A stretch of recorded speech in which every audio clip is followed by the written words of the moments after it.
Kita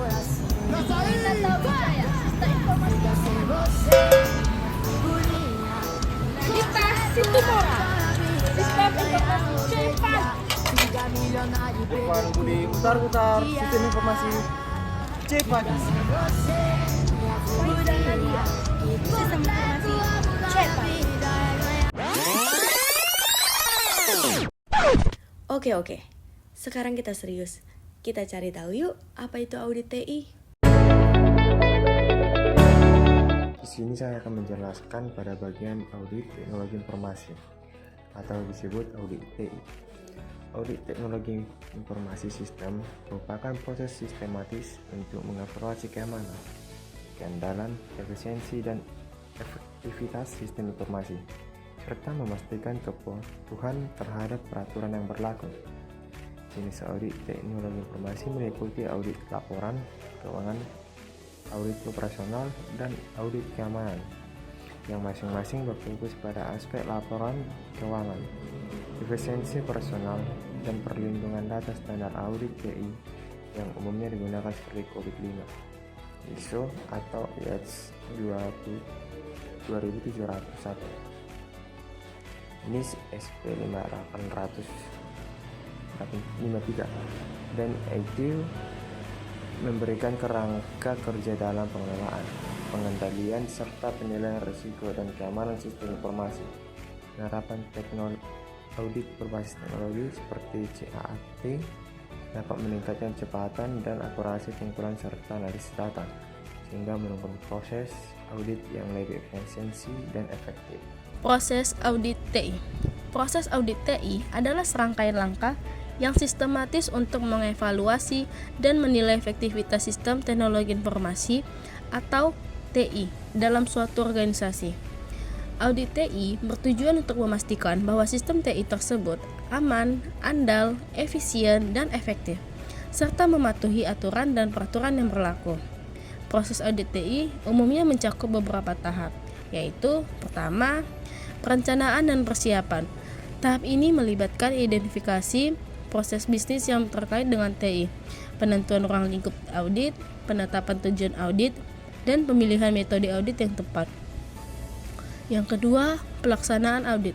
Tahap ini melibatkan pengumpulan data dan bukti yang relevan, uji kematangan sistem informasi, dan analisis data. Yang ketiga, pelaporan. Tahap ini melibatkan penyusunan laporan hasil audit yang mencakup temuan, kesimpulan, dan rekomendasi. Alat yang digunakan dalam audit TI. Yang pertama, COVID-5 atau Control Objective for Information and Related Technology adalah kerangka kerja audit komparatif yang membantu mengelola dan mengaudit sistem informasi. COVID-5 memberikan panduan tentang kontrol, manajemen risiko, dan kepatuhan. Yang kedua, ISO atau IEC 27001 atau Information Security Management System, berfokus pada keamanan informasi dan memberikan panduan untuk mengembangkan, mengimplementasikan, dan memelihara sistem manajemen keamanan informasi atau ISMS. Yang ketiga, NIST SP 853, Security and Privacy Controls for Federal Information System and Organizations, adalah standar yang digunakan oleh lembaga pemerintah Amerika Serikat dan organisasi yang bekerja dengan mereka, yang menekankan kontrol keamanan dan privasi dalam sistem informasi.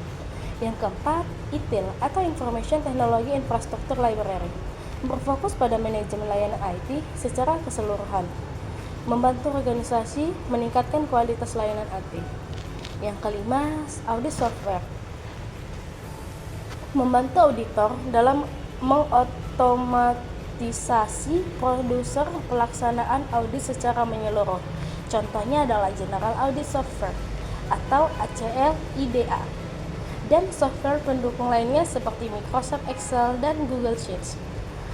Yang keenam, Computer Assisted Audit Techniques atau CAATS, digunakan untuk mengambil data untuk mengetahui integritas dan kendalan data. Contohnya adalah Test Data Method, Base Case System Evaluation atau BCE, dan Tracing.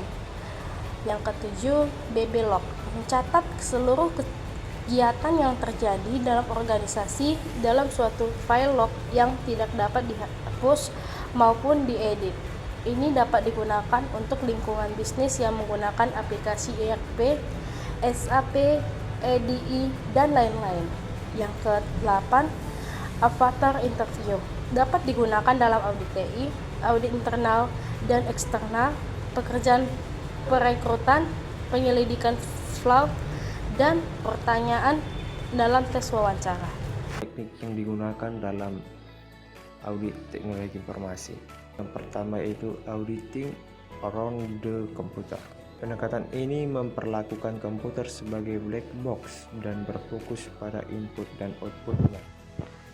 Yang artinya yaitu auditor hanya berfokus pada input dan output data tanpa memeriksa detail proses internal sistem.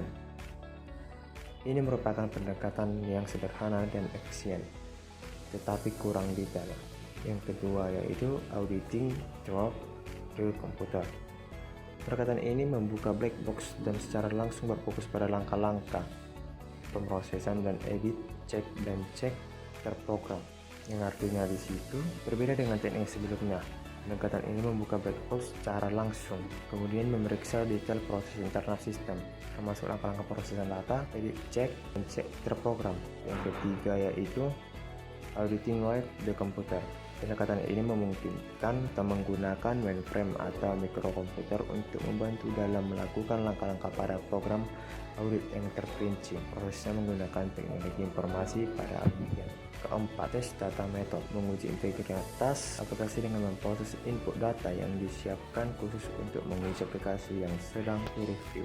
Teknik ini menguji integritas aplikasi dengan memproses data input yang disiapkan khusus untuk menguji aplikasi yang sedang direview.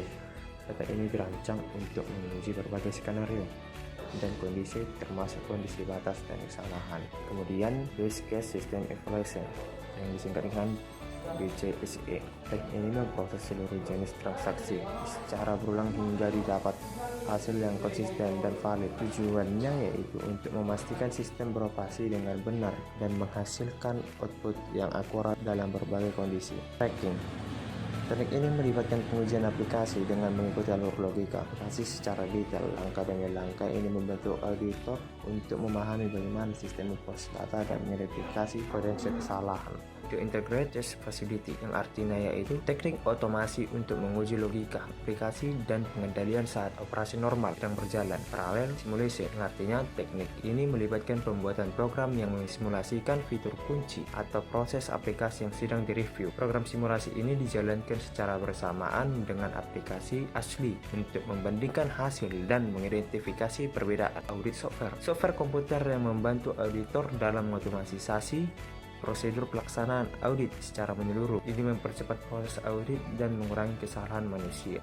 Log atau yang disebut dengan black box log yang artinya software yang mencatat seluruh kegiatan yang terjadi dalam organisasi dalam sebuah file log yang tidak dapat dihapus atau diedit. Ini menyediakan jejak audit yang lengkap dan aman. Avatar interview. Teknik ini menggunakan avatar dalam wawancara untuk audit teknologi informasi, audit internal dan eksternal, perekrutan, penyelidikan fraud, dan pertanyaan dalam tes wawancara. Penggunaan avatar dapat meningkatkan efisiensi dan objektivitas proses wawancara. Sekarang kita masuk ke pembahasan framework tata kelola TI dan strategi TI. Yang pertama, pengertian dari tata kelola TI ini bisa kita pahami sebagai mekanisme untuk mengatur dan mengawasi penggunaan teknologi informasi supaya selaras dengan tujuan strategis organisasi.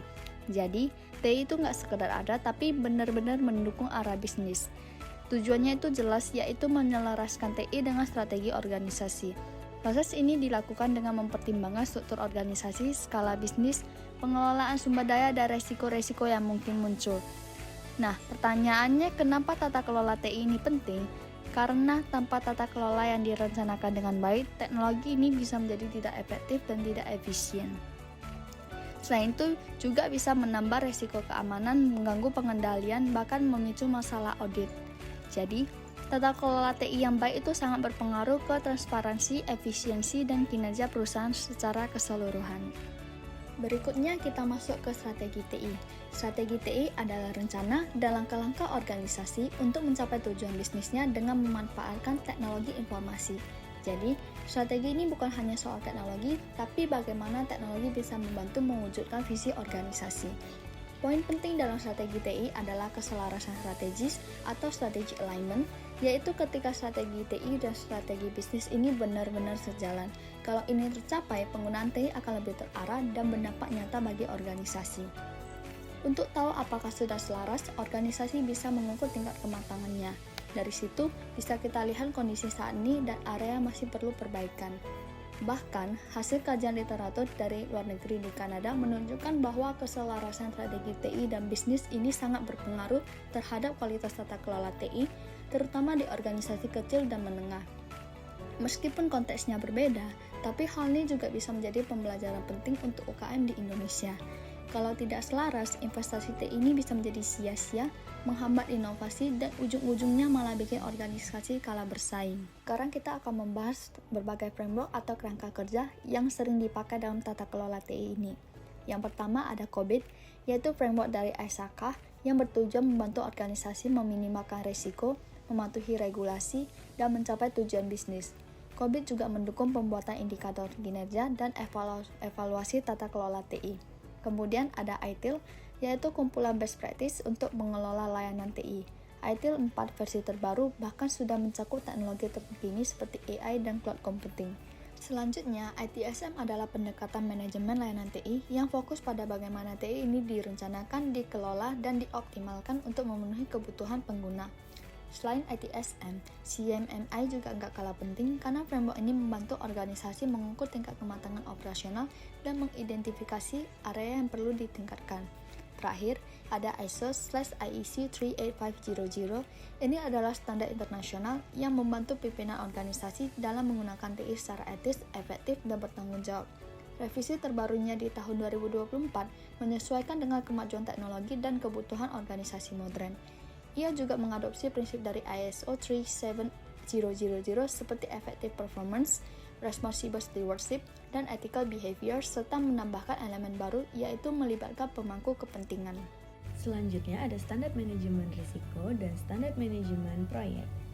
Manajemen risiko merupakan sebuah proses sistematis yang mencakup identifikasi, penilaian, dan pengendalian risiko yang mungkin mempengaruhi pencapaian tujuan suatu organisasi. Proses ini bertujuan untuk mengurangi risiko ke tingkat yang dapat diterima melalui penerapan prosedur dan kontrol yang sesuai. Adapun beberapa standar utama yaitu 1. NIST SP830. Standar dari National Institute of Standards and Technology yang berfungsi sebagai panduan dalam penilaian risiko keamanan informasi yang berfokus pada identifikasi risiko, penilaian risiko, dan dampaknya. Standar ini digunakan oleh peneliti karena mempunyai tahapan yang lebih detail dan memungkinkan pengumpulan data yang lebih terperinci. Terdapat 9 tahapan penilaian risiko menurut NIST SP830 yaitu System Characterization, Threat Identification, Vulnerability Identification, Control Analysis, Likelihood, Impact Analysis, Risk Determination, Control Recommendation, dan Result Documentation. Standar yang kedua adalah ISO IEC 27001. Standar ini merupakan standar internasional yang disiapkan untuk membangun, mengimplementasikan, memelihara, dan memantau sistem manajemen keamanan informasi atau SMIK. Standar ini merupakan standar internasional yang disiapkan untuk membangun, mengimplementasikan, memelihara, dan memantau sistem manajemen keamanan informasi atau SMKI. Dapat diterapkan secara fleksibel di berbagai jenis organisasi karena tidak bergantung pada sistem IT tertentu. Manfaat dari menerapkan standar ISO IEC 27001 yaitu pengelolaan risiko yang efektif, peningkatan kepercayaan pelanggan, kepatuhan terhadap peraturan dan persyaratan hukum, persiapan keberlanjutan organisasi, dan peningkatan manajemen vendor dan rantai pasok. Standar yang ketiga yaitu ISO 31000. Standar ini menyediakan prinsip, kerangka kerja, dan proses manajemen risiko untuk berbagai jenis perusahaan. Standar ini mendorong pendekatan yang disesuaikan dengan karakteristik perusahaan, menekan siklus manajemen risiko yang berkelanjutan dan terintegritas, serta mencakup risiko negatif dan positif, sehingga mendukung dalam pengambilan keputusan dengan tepat. Dalam penerapannya, ISO 31000 mengacu pada 3 konsep utama yaitu yang pertama, pendekatan berbasis risiko.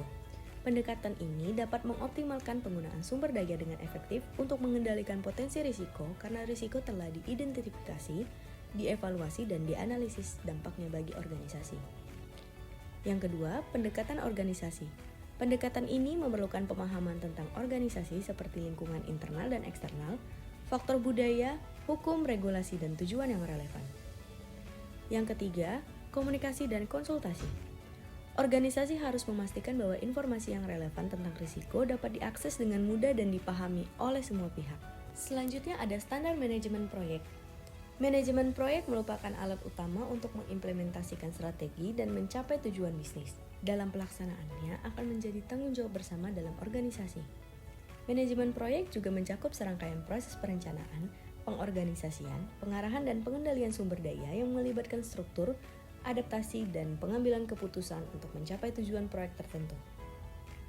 Penerapan manajemen proyek yang efektif diperlukan untuk menjamin kesesuaian antara proses audit dan tujuan strategis organisasi.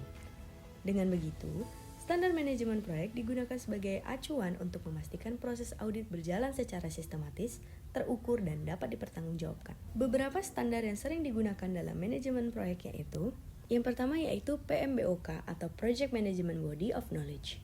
Standar ini merupakan fondasi di mana organisasi dapat membangun metodologi, kebijakan, prosedur, aturan, alat dan teknik, dan fase lingkungan hidup yang diperlukan untuk mempraktikkan manajemen proyek.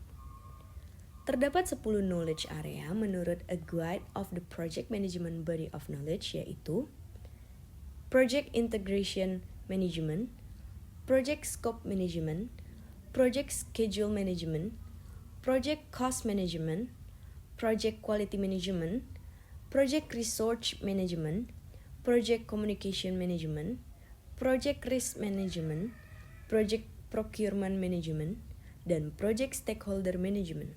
Standar yang kedua yaitu ISO 21500. ISO 21500 merupakan standar internasional yang dikembangkan oleh Komite Teknik ISO TC 258 yang secara khusus menangani manajemen proyek, program, dan portofolio. Standar ini memberikan panduan umum mengenai prinsip, proses, dan praktik dalam manajemen proyek. ISO 21500 bersifat fleksibel dan dapat digunakan di berbagai jenis proyek maupun sektor industri. Organisasi yang menerapkan standar ini diharapkan mampu meningkatkan efektivitas dalam mengelola proyek serta menyelaraskan antara tujuan dan strategi organisasi. Ada beberapa tujuan dari penerapan standar ISO 21500 yaitu mengelola risiko, memaksimalkan potensi tim, menciptakan perencanaan yang tepat, memanfaatkan peluang, dan mengelola integritas.